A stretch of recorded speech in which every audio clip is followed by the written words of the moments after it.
Hi guys, welcome to another episode of Pointy Not Sharp. Today we're taking a look at the French model of 1866 sabre bayonet for the chassepot rifle, which was a black powder needle fire rifle. So these were made by the four big state arms manufacturers plants in France, as well as a number of other contractors. So the four big French state arm plants being Chatellerault, Mutzig, Etienne and Tulle. For the contractors, I'll list them in the description rather than going through them. So, a little bit of history into this bayonet. Sorry, this bayonet is absolutely giant. It's the biggest one I've reviewed so far. I've actually had to stack up 7 books to put my tripod on just to get it in frame. Anyway, so you probably noticed the recurve of the blade here. So that's called a yataghan style blade, and that's something the French started doing in the 1840s, and it's a design that they copied from the Turks. The Turks used recurved swords, yataghan style swords. They're also used throughout Africa and North Africa. But they adopted the recurved blade because it worked very, very well with muzzle-loaded rifles. So you notice you've got the two curves. It curves downwards and then back in line with the bore, so you can still stab straight on. It's still nice and pointy. So the purpose of the yataghan style blade on a black powder rifle is it actually offsets the muzzle from the tip of the blade by a couple of inches. And the reason for that being you can still use your ramrod on a muzzle loading black powder rifle.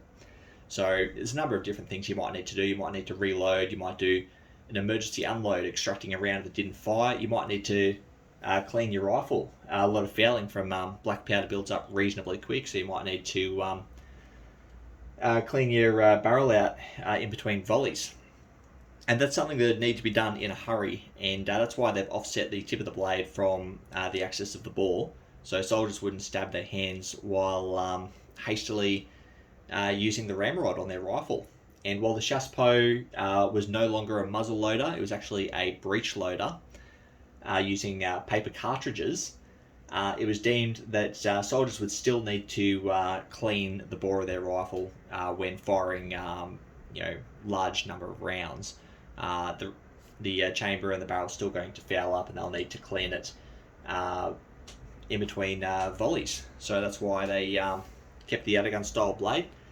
When they went to the Gras, which was the first metallic cartridge, which was just an upgrade of the chassepot, they did away with the yataghan style blade and just had a straight épée style of blade.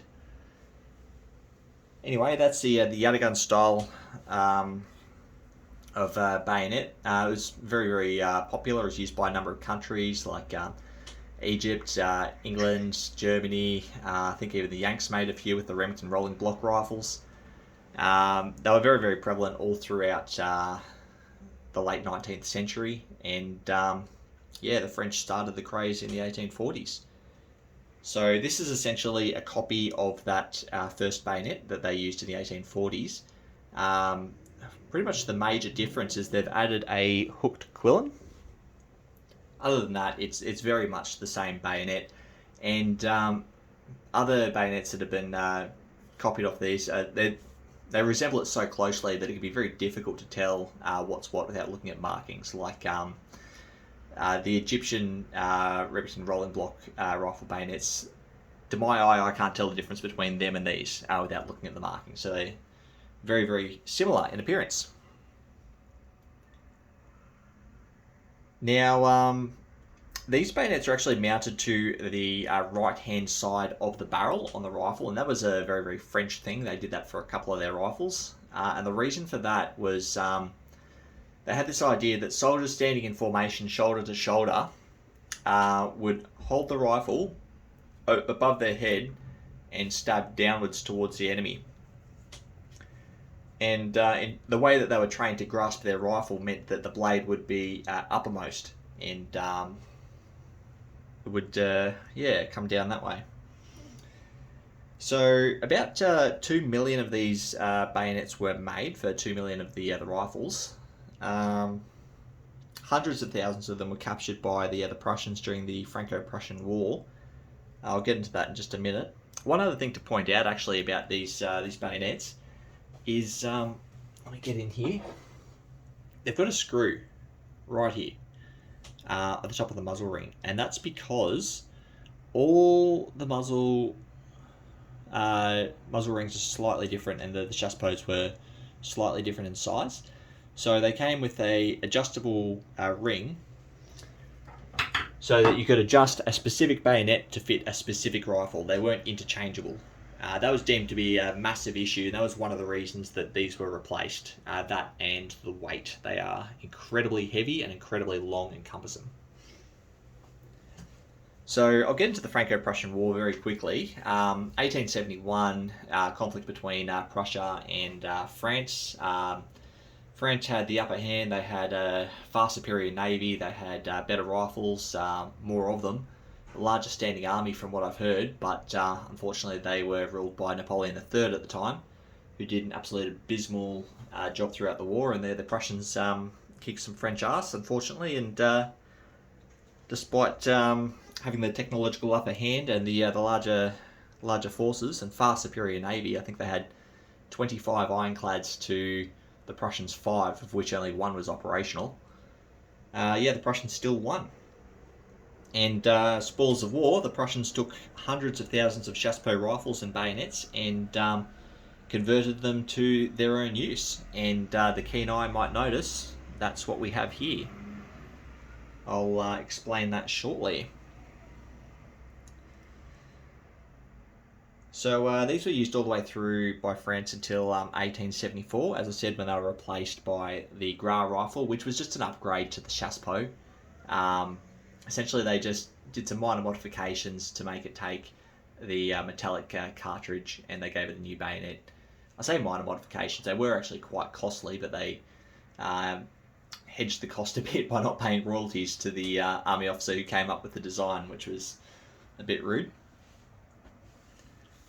We might jump into the actual construction of the blade. So let me reach in here. As I said, this is absolutely huge.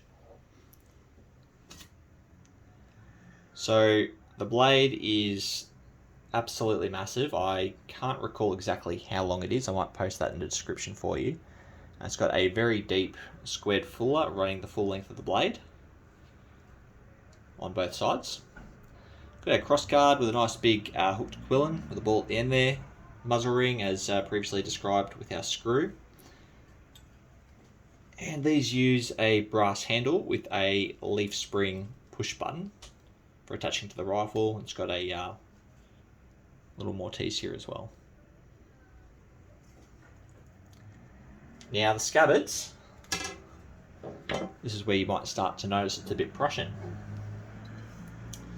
So it's a nice big steel scabbard, ball finale at the end there, mouth at the top. It's omnidirectional scabbard, as you can see, so it will only go in one way. Now, France at the time used bars for attaching their frogs to their scabbards. You'll note this is a stud, and it's actually a Prussian stud. So when these were captured, they had the bars taken off them, and they were fitted with Prussian studs and entered into Prussian service, which is pretty cool.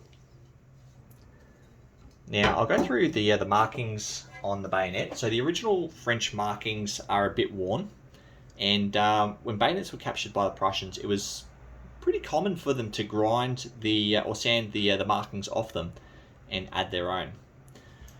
So first of all, let me move around my camera here. Along the spine, you'll get cursive writing with the manufacturer and the date of manufacture. This one is pretty worn, but I've been able to make out, looking at it pretty closely, that it's made by Mutzig, and I think it was in 1868, but it's very, very worn. I'm not sure if that's been ground off or sanded, or if that's just wear. I don't know.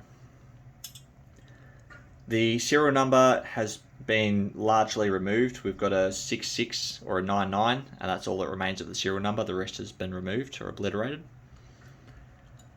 Then we have a number of typical French markings, so little circles with letters on the ricasso, on the quillen, and I believe originally there would have been a few on the scabbard as well, but they're gone.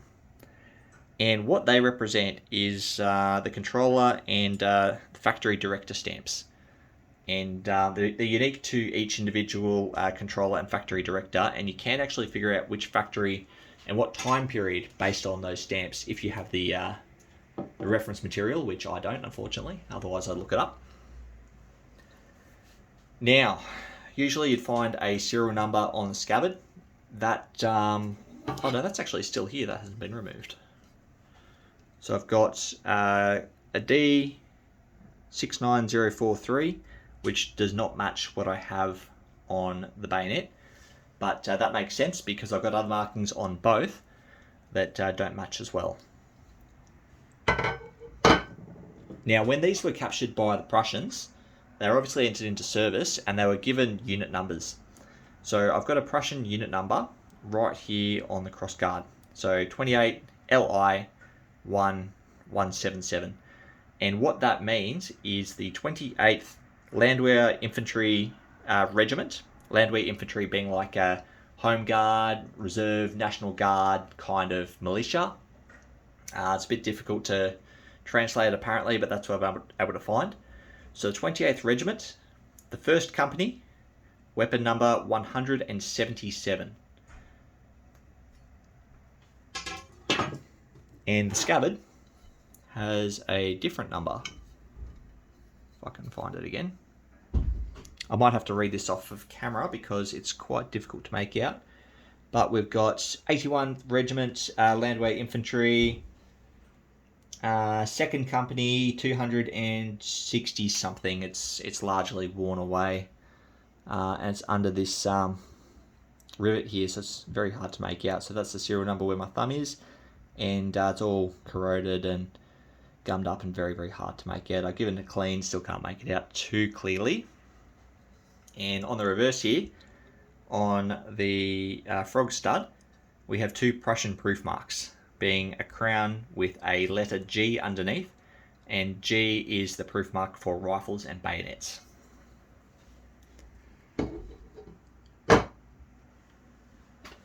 So some other markings you might find on these, the original markings anyway, they would have been serialized to chassepot rifles, and they'd obviously have the same serial number as the rifle.